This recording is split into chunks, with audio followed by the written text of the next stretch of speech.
what's up, beautiful people? Tasha checking in with another video, and this is going to be a breaking news story that I'm coming to you all with. An 18-year-old boy, or let me rephrase that.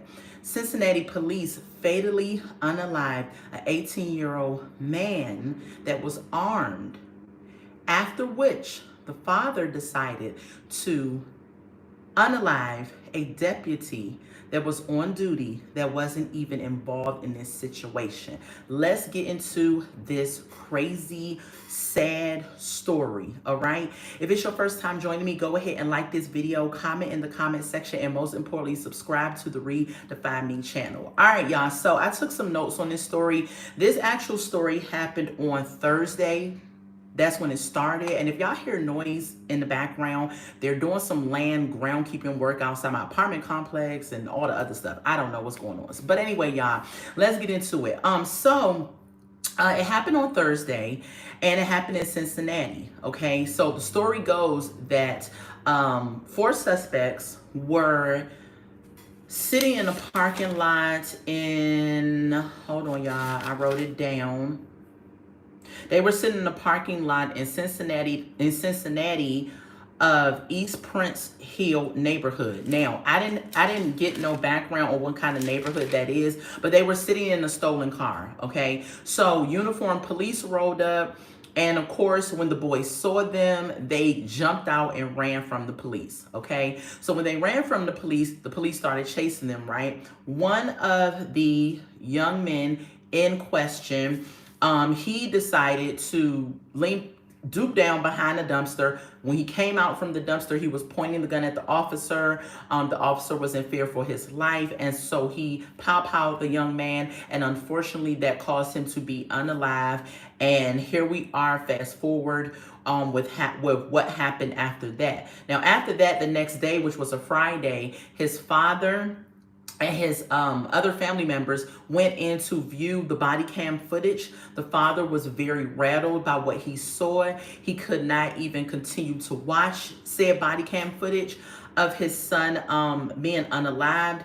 And so he just was unhinged. He was very angry. The officers from the police station actually drove the family home. And then he ended up coming back to the station to get his car. Once he got back to the station to get his car, he saw a deputy that was on duty. Now, this particular deputy is retired. He's retired, and he was at a graduation commencement for the University of Cincinnati, and he was directing traffic. And so while he was directing traffic, the father decided to get into his car, ram up the engine, directing his car in the direction of the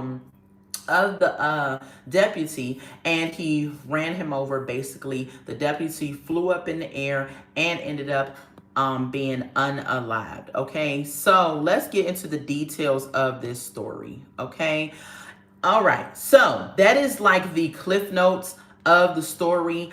Let's get into the rest of the story. Okay, all right, so the father that hit the deputy, the father name is Rodney Hinton. Okay, Rodney Hinton Jr. He is 38 years old, and he is the father of the 18-year-old boy who was unalived the day before. So on Thursday, he was in a stolen car, had an armed weapon, and he fled from the police. When he fled from the police ended up pow-powing him and unaliving him because he pointed a gun in their direction and they felt unsafe, okay? So when the father saw the information, he's 38 years old.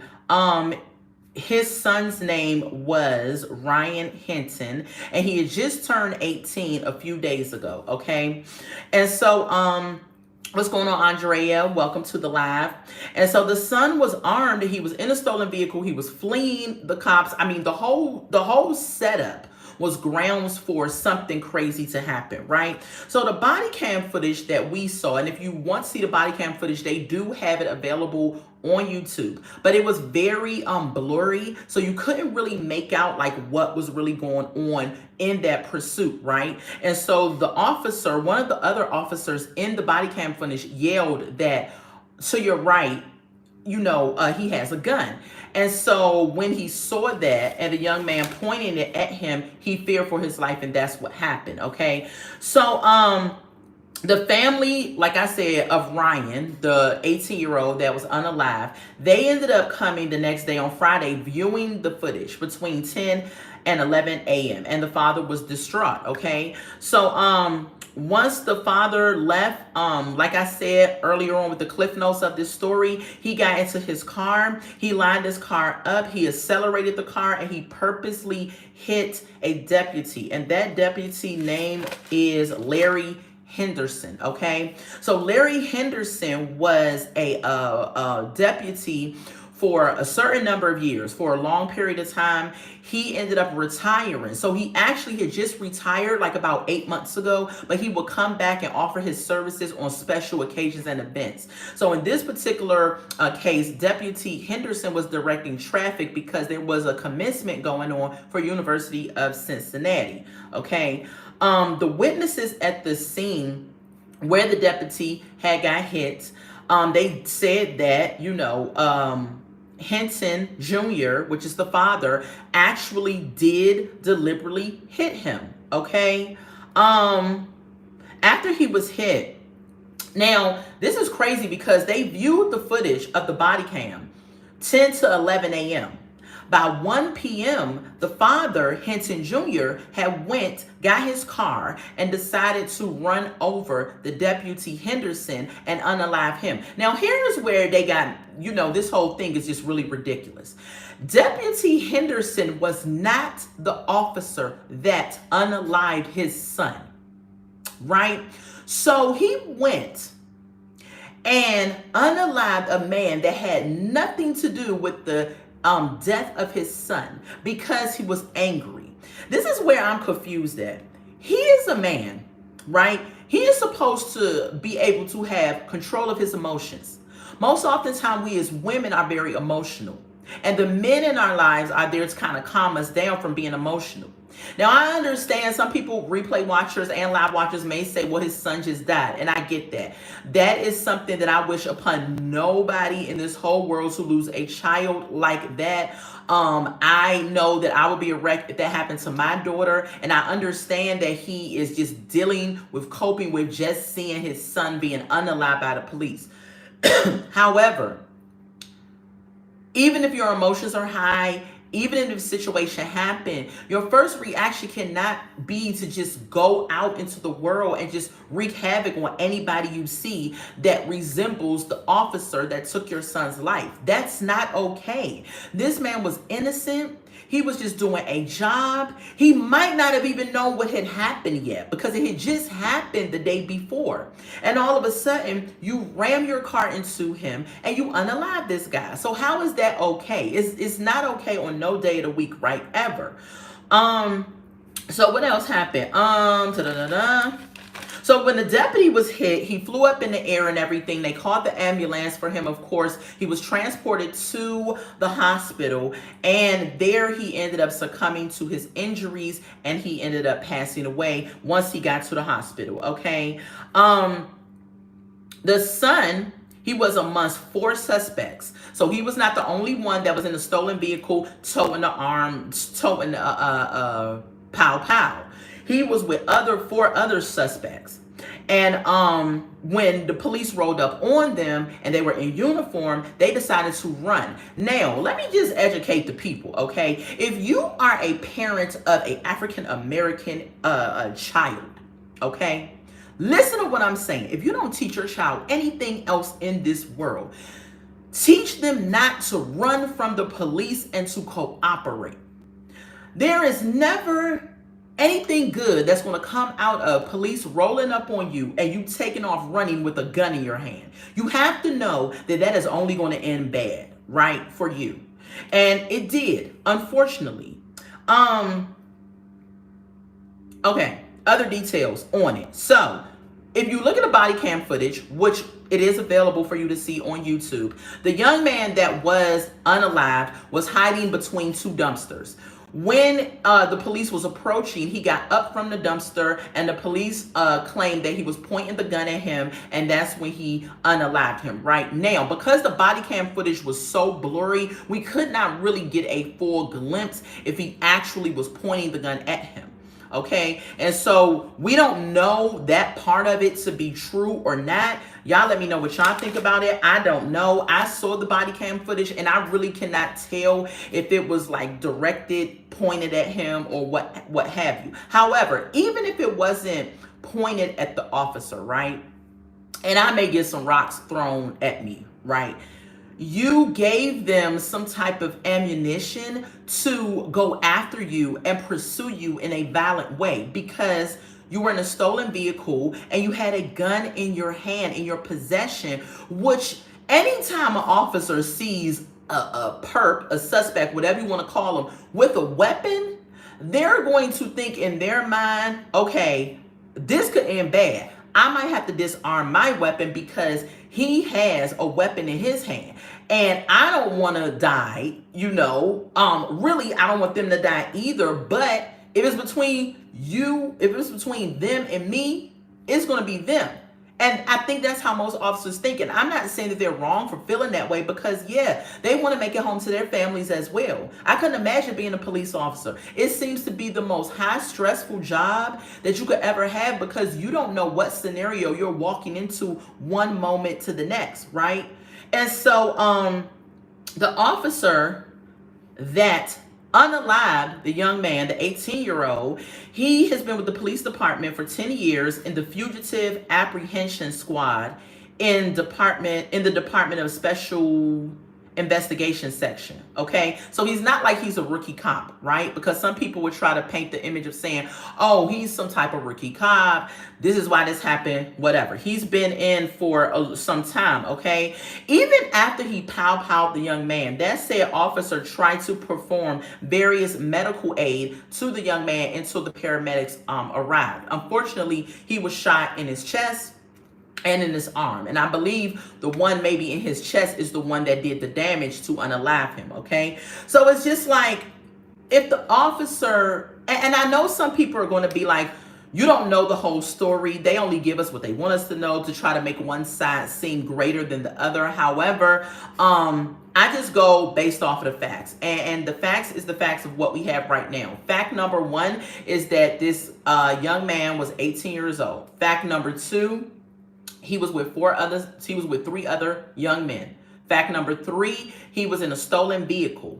Okay. Fact number four, he had a pow in his possession in a stolen vehicle. Fact number five, he took off running from the police when they rolled up on the stolen vehicle that they were in. Fact number five. Fact number six, well, I don't have a six. Those are the 5 facts that I can go off that would make me be able to talk about this case and just draw some type of conclusion. Even though I don't know everything, because there could be something they could be covering, they could be hiding. It very well could be. However, the facts are the facts. And those are what is laid out amongst the court of public opinion, which is me and other people that will report on this particular topic. Okay. So the police chased the suspects. Now, when they got out of the stolen vehicle and they started running, it's not like when they started taking off running that the police just started like pow, pow, pow, pow, pow. They didn't, it wasn't like that just is what erupted and happened. They chased them for, now in the article it says 6 seconds. Now, if you think about it, 6 seconds is not a long time, but a lot can happen in 6 seconds in a highly sensitive and a highly aggravated situation, right? So they're saying the pow didn't happen until 6 seconds in. So if they jump out the car, you got 1 Mississippi, 2 Mississippi, 3 Mississippi, 4 Mississippi, 5 Mississippi, 6 Mississippi. Okay, so that's 6 seconds, right? In those 6 seconds, they could have said stop, freeze, police, whatever, you know, and they're still running. The boy is pointing the weapon at the officer, you know, so a lot could happen in 6 seconds. And at that time, after 6 seconds, that's when the police officer said that he had unalived the young man because he feared for his life. So fast forward, they detained Hinton Jr., which is the father. He was arrested. Y'all can see that video, I think, on YouTube as well. When he walked in the room, there was officers everywhere, was surrounding the courtroom as he walked through. And yes, they looked angry because one of their own that had nothing to do with this situation was just unalive. So I would look angry too, because according to them, Deputy Hinton was a very kind man, very decorated. He put in so many years at the police station, and he was just performing a duty that was, he thought, I'm just going to pitch in and help out. Not to know that his life was going to be taken that day, for a father that was very emotional because his son's life was taken the following day.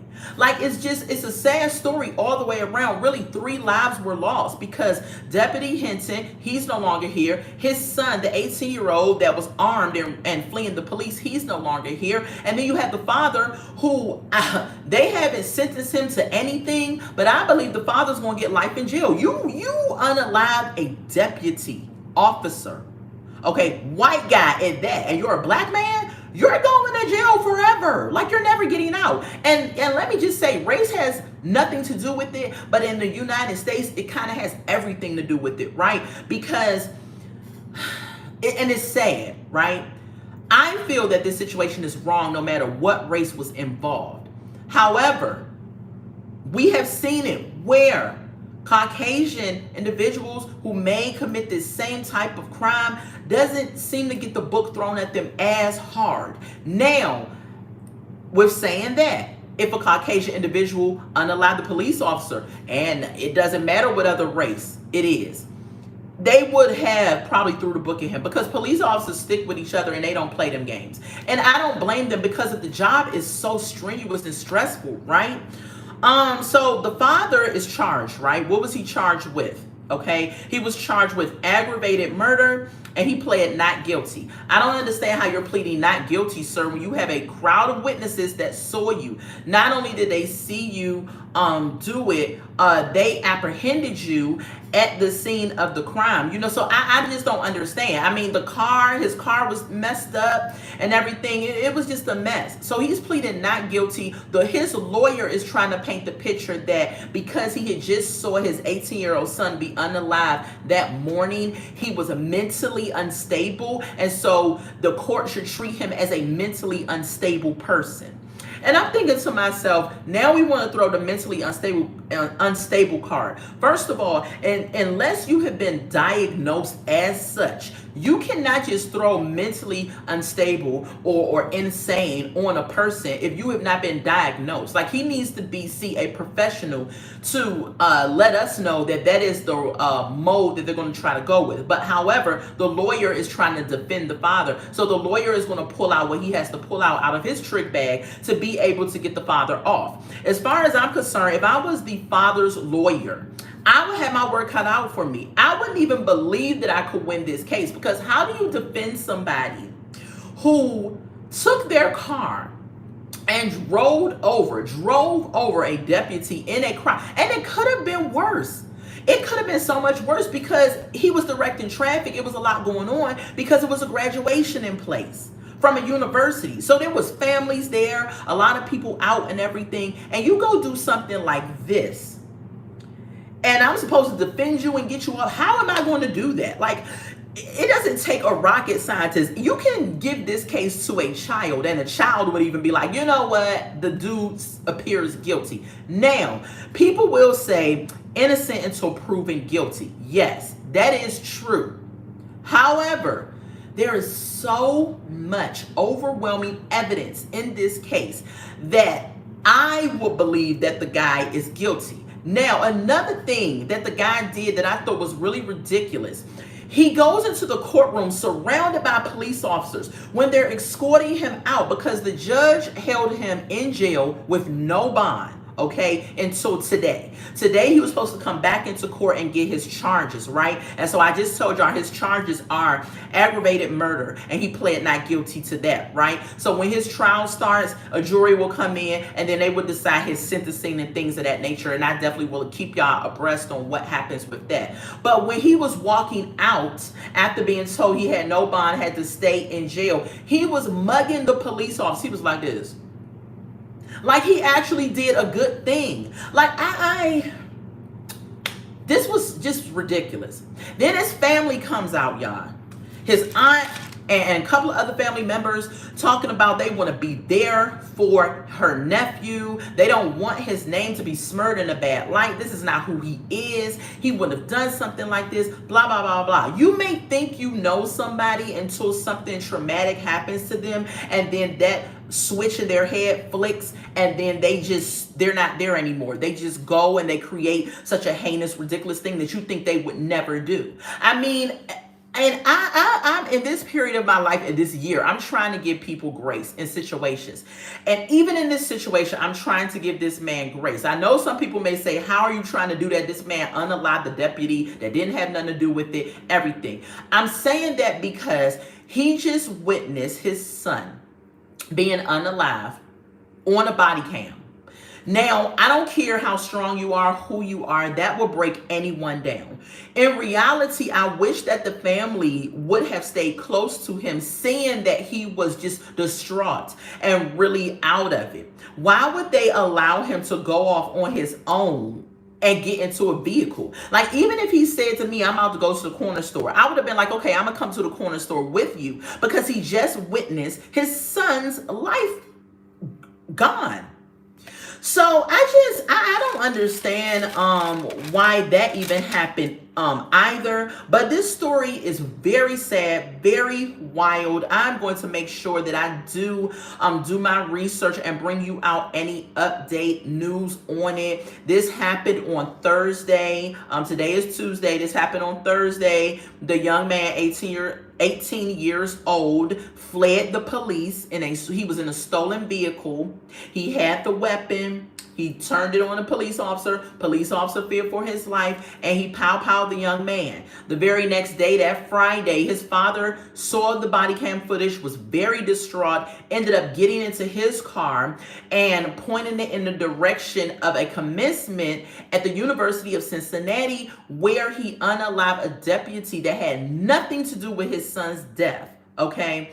Unalived this deputy, sending this man flying into the air, I don't know how many feet. The guy was transported to the hospital where the deputy later passed away due to his injuries. Now, you tell me, off of what I just told you, if this man is going to make it out of jail anytime soon. He's in there. You killed a deputy, sir. You're in there. And when I say the police in the courtroom at his first trial for what he was going to be charged with, they were in there thick. And then let me just say this too, y'all. So y'all know Ari Spears, the comedian? He came out and made a post on his, I think it was on his Instagram, and he put America, but he put KKK in it, and he showed the courtroom of the police officers in the courtroom. Now he's trying to turn this into a racial situation, right? Yes, the dude that did it is black. Yes, the guy he killed was white. However, that is not what is at the forefront. The forefront is that this man got in his car and decided, I'm so emotional, I'm so unhinged, I'm going to go and I'm going to unalive a guy that had nothing to do with my son's death because I can't control my emotions. And this is what I mean. How is this generation going to be successful if the parents can't even get themselves under control, and if the parents don't even have conflict resolution skills? Ari Spears goes on his platform and he has something million followers and turn this into some type of racial situation and talking about they racist and look at all the police officers looking like Klan members or whatever. Even if they all had on Klan uniforms, the facts is the facts, okay? That guy killed an innocent man. That man was minding his good old business, helping with the commencement activity traffic, and here you come and kill him. He didn't even do nothing to your son. So how is this justifiable? Not only Ari Spears came out and was ignorant, there was a couple of other black people that came out that was doubly ignorant. They were making comments and saying, they took one of ours, we take theirs. That's what they get. I like how he walked into the courtroom head held high. That's how you stand on business. All type of ignorant statements and comments that made no sense. I don't understand why. And let me just say this. I'm a black woman. I love my community and everything. But sometimes my community, y'all, can be so wildly inappropriate and wrong in the way that they view things. See, my community of people, some of us feel like they cannot let go of what has happened during slavery time, right? I wasn't a slave, never been a slave, don't know what it feels like, was not back then, right? So I'm not going to go out here and hold every white person I see accountable for what happened to my ancestors. Was that horrible? Yes, it was horrible. Yes, it shouldn't happen. But how long are some of my people going to live in that? We cannot continue to stay there. And because some of my community stays there, they cannot, anytime someone does something against a white person, no matter if it's wrong or right, they're for it. And it's just so ridiculous. We have to stop this mess. This is horrible. Now the son is gone from this earth. Now the father is gone from the family because he's going to jail for life. I don't even have to have a trial go forward to understand that you're going to jail for life. You unalived a deputy, a police officer. That is the one thing I think that will send a person to jail for life. You could murder a regular smuggler Joe Smo and probably not do life if the evidence and everything plays out. But he's in there. He's in there. And they're trying to actually raise money, do a GoFundMe or something for this dad. And I'm like, how are y'all raising a GoFundMe for the dad? What about Deputy Henderson that lost his life? What about his family? What about his children? What about his grandchildren? What about that man that was minding his business and ended up getting killed because some unhinged dude came down the street barreling his car? What about setting up something for him? This is why sometimes, like I said, some people in my community, you cannot get behind everything that a black person does and call it justified just because they're black and just because the other person was white. It's not okay. And I don't understand why people cannot understand and see how wrong this was. And not everybody, because there are some people that are speaking out about it and saying that it's wrong. But there are a lot of people that are making these wild comments like, they took one of ours, so we're going to take one of theirs. What are you talking about? This guy didn't have nothing to do with this. Whether he was white, green, purple, yellow, whatever. He didn't have anything to do with this son being unalive. And now he's unalive because of this. Don't you see how crazy and horrible and backwards that is? This was a sad story. I ain't mean to go on no rant, but it was just a sad story. I just when I saw it and I read up on it and I watched some commentary on it and I learned the details and facts, I was like, yeah, my conclusion on it is that it was just sad. It was senseless. It did not need to happen. The father could have he could have been better utilized if he would have got together with the family and says, let's work together with the police to properly investigate this situation to make sure that what actually happened. He could have put his energy and emotions into that, into doing marches and doing press conferences. He could have came on social media. He could have talked about his son. He could have did so many other things than getting in his car and unaliving a deputy that had nothing to do with the situation. The father now is in jail. He can't do any of that. Now, if he has a mom or his aunt, or I don't even know if he has other children, now they don't have a dad because you could not control your emotions. Yes, I understand your child was gunned down by police. However, you got to take accountability too, sir. Your child was in a stolen vehicle and he had a gun in his hand. What did you think was going to happen?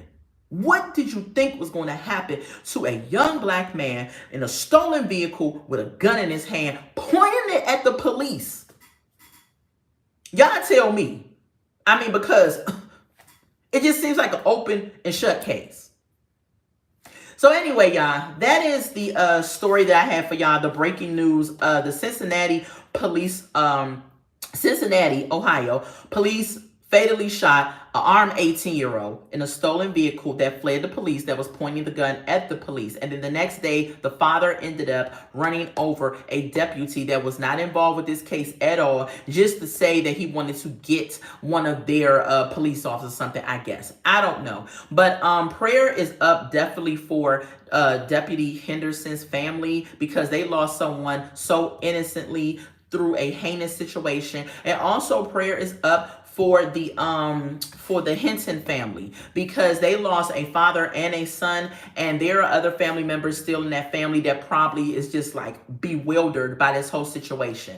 Okay, so if y'all like the content, if y'all like this story, go ahead and give this video a thumbs up. If you have not already subscribed to the Redefine Me channel, go ahead and subscribe to the channel. We do a plethora of things over here. This is not my normal time that I'm out on these YouTube streets. However, you know, if I have a story or something breaking news that I want to come out about, I will come out and I will report on it and give you all the sauce that's on it. Okay, check out some of my other videos on my channel. Make sure your notification button is on so that you are well aware when I go live or when I drop any videos. We are so super close, family, to being at 1K subscribers. I'm so excited about that. All right, so if you want to join the Redefine Me family, simply hit the subscribe button and the like button. It's free 99, don't cost you anything, and you can be a part of the family of this beautiful content that I drop over here. Okay, I love y'all. May y'all have a happy and blessed Tuesday until we meet again. Bye.